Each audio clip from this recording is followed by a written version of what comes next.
अस्सलाम वालेकुम, मैं हूं इमरान आज़म और आप देख रहे हैं मेरा यूट्यूब चैनल इमरान आज़म व्यूज़। नाजरीन, बड़े केस का बड़ा फैसला आ गया। 190 मिलियन पाउंड केस या अल कादर ट्रस्ट केस में इमरान खान को 14 साल कैद बामुशक्कत की सज़ा सुना दी गई। एहतसाब अदालत ने एहतसाब अदालत के जो जज हैं नासिर जावेद, उन्होंने ये सज़ा आज अडयाला जेल में सुनाई। सिर्फ 14 साल कैद की सज़ा ही नहीं सुनाई गई, इमरान खान को 10 साल के लिए नाअहल भी कर दिया गया है। इसके साथ उन्हें जुर्माने की भी जो सज़ा सुनाई गई है, 10 लाख रुपए का जुर्माना उन पर आयद किया गया है और अगर वो जुर्माना अदा नहीं करते तो मज़ीद 6 माह उन्हें कैद बामुशक्कत में रहना होगा। इसके साथ साथ इमरान खान की जो अहलिया है बुशरा बीबी, उन्हें भी जो है 7 साल कैद बामुशक्कत की सज़ा सुनाई गई है और साथ उनको 5 साल के लिए किसी भी अवामी ओहदे के लिए नाअहल भी करार दिया गया है। उन पे भी तकरीबन 5 लाख रुपया जुर्माना आयद किया गया है और अगर वो जुर्माना आयद नहीं करती तो फिर उनको 3 माह मज़ीद कैद बामुशक्कत बर्दाश्त करनी होगी। इसके साथ साथ आज एहतसाब अदालत के जो जज हैं नासिर जावेद राना, तकरीबन 30 दिन पहले 18 दिसंबर को उन्होंने ये फ़ैसला महफूज किया था और 3 बार मुलतवी करने के बाद आज ये फ़ैसला सुनाया। तो इमरान खान, उनकी अहलिया बुशरा बीबी और दीगर जो लोग थे वो अदालत में मौजूद थे। बुशरा बीबी को फौरी तौर पर अदालत से गिरफ़्तार किया गया है। नैब ने उन्हें अपनी तहवील में लिया और उसके बाद अडयाला जेल हुक्काम के हवाले कर दिया गया है। अब इस केस में जो कहा गया है कि इमरान खान पे जो करप्शन का इल्ज़ाम है अल कादर ट्रस्ट केस में वो साबित होता है, लिहाजा जो नैब ऑर्डिनेंस है 1999 उसकी सेक्शन 10A के तहत उन्हें मुजरिम करार देते हुए सज़ा सुनाई जाती है। बुशरा बीबी को शरीक जुर्म होते हुए या शरीक मुलजिम होते हुए सज़ा सुनाई गई है। अब इसके बाद अदालत ने अपने फ़ैसले में मज़ीद ये कहा है कि जो अल कादर ट्रस्ट है या जो अल कादर यूनिवर्सिटी है उसको सरकारी तहवील में दिया जाता है और अब ये वफाकी हुकूमत जो है इसका तमाम कंट्रोल संभालेगी। अब इसके बाद आते हैं, ये सज़ा तो इमरान खान को सुना दी गई, लेकिन ये अल कादर ट्रस्ट केस था क्या, ये जानना बड़ा ज़रूरी है। इस पर पहले भी हमने बात की, लेकिन एक बार फिर आपको ये बता देते हैं कि बरतानवी जो नेशनल क्राइम एजेंसी है NCA, उसने मलक रियाज जो बैरिया टाउन के ऑनर हैं उनकी एक रकम बरतानिया के अंदर जब्त की थी और फिर वो रकम पाकिस्तान मुंतकिल हुई। इशू सारा इससे शुरू हुआ और मुंतकिल कैसे हुई कि इमरान खान पे जो इल्ज़ाम है वो ये है कि उन्होंने कैबिनेट के अंदर एजेंडे से हटकर एक बंद लिफाफे में एक डॉक्यूमेंट लाया और वो डॉक्यूमेंट ये था कि जो प्रोसीजर है NCA की जो रकम पाकिस्तान मुंतकली का, उससे जो है उसकी उन्होंने कैबिनेट से मंजूरी ली और वो गैर कानूनी मंजूरी थी। और फिर इसमें जो नैब के इस केस के अंदर अल कादर ट्रस्ट के अंदर जो गवाहान पेश किए गए, उनमें 35 गवाहान पेश किए गए। उनमें जो इमरान खान के साबिक प्रिंसिपल सेक्रेटरी आज़म खान वो भी थे और उस वक्त की कैबिनेट के 2 अराकीन जो वज़ीर दिफा थे परवेज़ खटक और ज़ुबैदा जलाल जो वफाकी वज़ीर थी, उनको भी पेश किया गया और उन्होंने भी ये गवाही दी कि हमें नहीं पता था कि इस बंद लिफाफे के अंदर है क्या और किस चीज़ की मंजूरी ली जा रही है। इल्ज़ाम उस पर यह आयद किया गया इमरान खान पे, या जिसके इर्द गिर्द ये सारा केस बनाया गया कि जो NCA बरतानवी नेशनल क्राइम एजेंसी है उसने हुकूमत पाकिस्तान से रब्ता किया कि आपके एक शहरी मलक रियाज की हमने गैर कानूनी जो 190 मिलियन पाउंड की बरतानिया के अंदर रकम जब्त की है, ये हम हुकूमत पाकिस्तान को मुंतकिल करना चाहते हैं। इस पर जो उससे पहले जो है कराची बैरिया टाउन का जो केस था उसमें सुप्रीम कोर्ट की जानिब से जो मलक रियाज को 460 अरब रुपए का जुर्माना आयद किया गया था। लिहाजा इमरान खान की फिर बात हुई मलक रियाज से और इमरान खान ने ये कहा है कि आप जो है ये रकम जो मंजूरी ली गई कैबिनेट में जिस डॉक्यूमेंट की कि हुकूमत पाकिस्तान को मुंतकिल करने के बजाय सुप्रीम कोर्ट के अकाउंट में डायरेक्ट मुंतकिल की जाए, वो रकम जो पाकिस्तानी करेंसी में जो 190 मिलियन पाउंड है उस वक्त तकरीबन 60 अरब रुपए बनती थी और वो रकम फिर सुप्रीम कोर्ट के अकाउंट में मुंतकिल हुई और उसको एडजस्ट किया गया।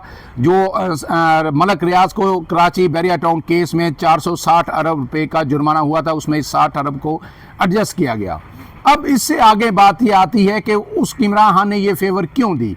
तो उस पे मौक़िफ़ ये जो इस्तिग़ासा का है या हुकूमत का है वो ये है कि उसके एवज़ अल कादर ट्रस्ट के लिए ज़मीन हासिल की गई, जो पीर जो सवावा के करीब जो है तहसील जेलम है, वहाँ पे सवावा के करीब जो है अल कादर ट्रस्ट के लिए जहाँ पे एक यूनिवर्सिटी बनाई गई एक ट्रस्ट के नाम पे, उसके लिए ये मलक रियाज से उस फेवर के अगेंस्ट ये ज़मीन हासिल की गई। और इस अल कादर ट्रस्ट के जो ट्रस्टीज़ थे उनमें जुल्फ़ी बुखारी भी शामिल थे, इमरान खान की अलिया बुशरा बीबी भी शामिल थी, और उसमें बाबर अवान और जो फरा गोगी ये सब लोग उसमें शामिल थे। और इस बुनियाद पे ये केस बना कि इसमें माली फ़ायदा लिया गया। ये जो रकम है जो ज़ब्त की गई थी मलक रियाज की, ये किसी सूरत जो है उनके जुर्माने में एडजस्ट नहीं होनी चाहिए थी, ये रियासत पाकिस्तान को मुंतकिल होनी चाहिए थी और मलक रियाज जो है अपना जुर्माना अलग से अदा करते।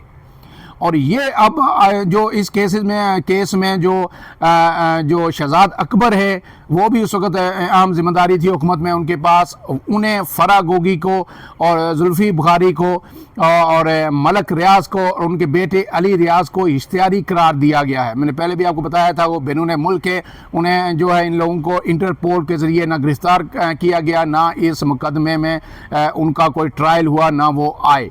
अब उनको इश्तियारी करार दिया गया है। लेकिन अब सवाल ये पैदा होता है कि बाकियों को सज़ा तो हो गई और ये केस भी मैंने आपके सामने रख दिया।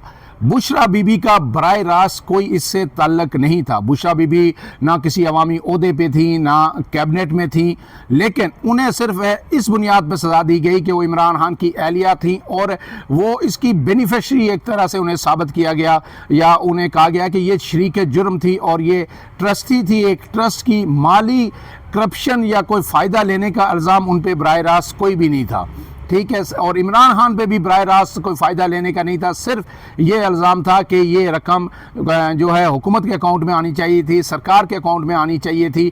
उसके बाद ये रकम सुप्रीम कोर्ट में जब अकाउंट में आई तो 4 साल तकरीबन ये रकम सुप्रीम कोर्ट के अकाउंट में रही।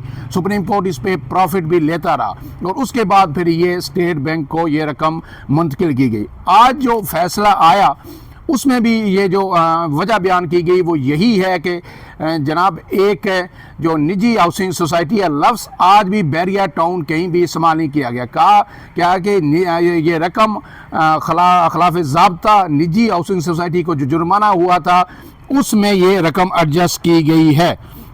और फिर कहा गया है कि अगर जो मुल्ज़मान हैं वो जो तमाम मुतल्लका फोरम पे इस फैसले के ख़िलाफ़ अपील कर सकते हैं।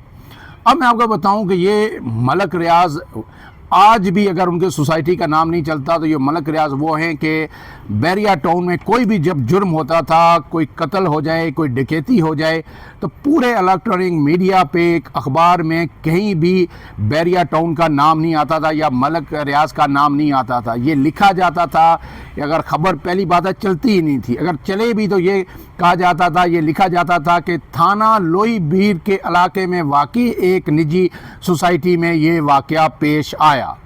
उसकी वजह क्या थी? क्या सब लोग जो मीडिया ऑनर्स थे या मीडिया मालकान थे या जो मीडिया के लोग थे ये मलक रियाज के बेनिफिशरी थे? हरगिज़ नहीं। बेशुमार शायद लोग हुए हों, लेकिन असल ताकतें हैं, जो असल कुव्वत है, जो मुक्तदर हल्के हैं, वो सब जो है मलक रियाज के पीछे खड़े थे, इसलिए उनका नाम भी कहीं नहीं चलता था।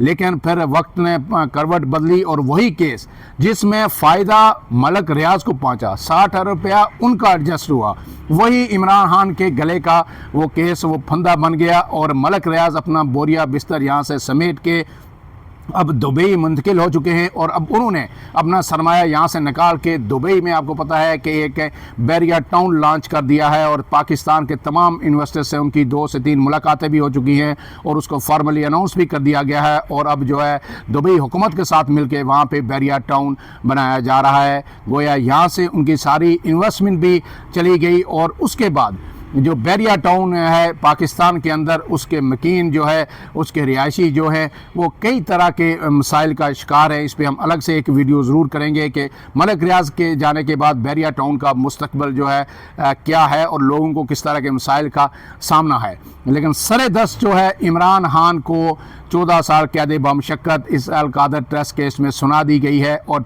पीटीआई का ये मौक़िफ़ है कि ये हमारे लिए कोई अनोखी चीज़ नहीं है। हमें पहले से पता था कि ऐसा ही फैसला आएगा, क्योंकि ये आखिरी केस था। इससे पहले तमाम केसेस में इमरान खान की ज़मानतें हो चुकी हैं और अब इसमें सख्त से सख्त सज़ा दी जाएगी। अब इसके बाद सवाल है कि क्या इसके बाद कोई मुज़ाकरात जो हुकूमती और पीटीआई कमेटी के आगे चलेंगे।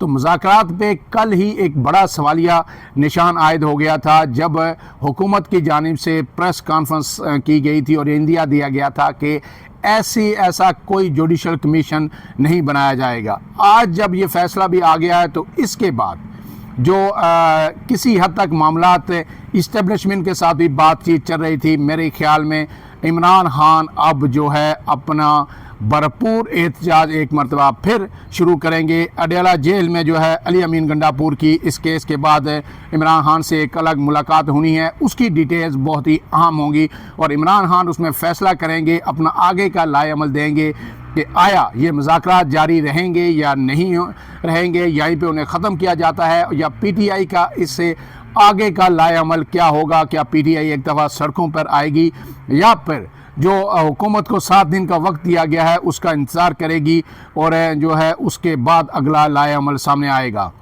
फ़िलहाल के लिए इतना ही। अपने मेज़बान इमरान आज़म को इजाज़त दीजिए। अल्लाह हाफ़िज़।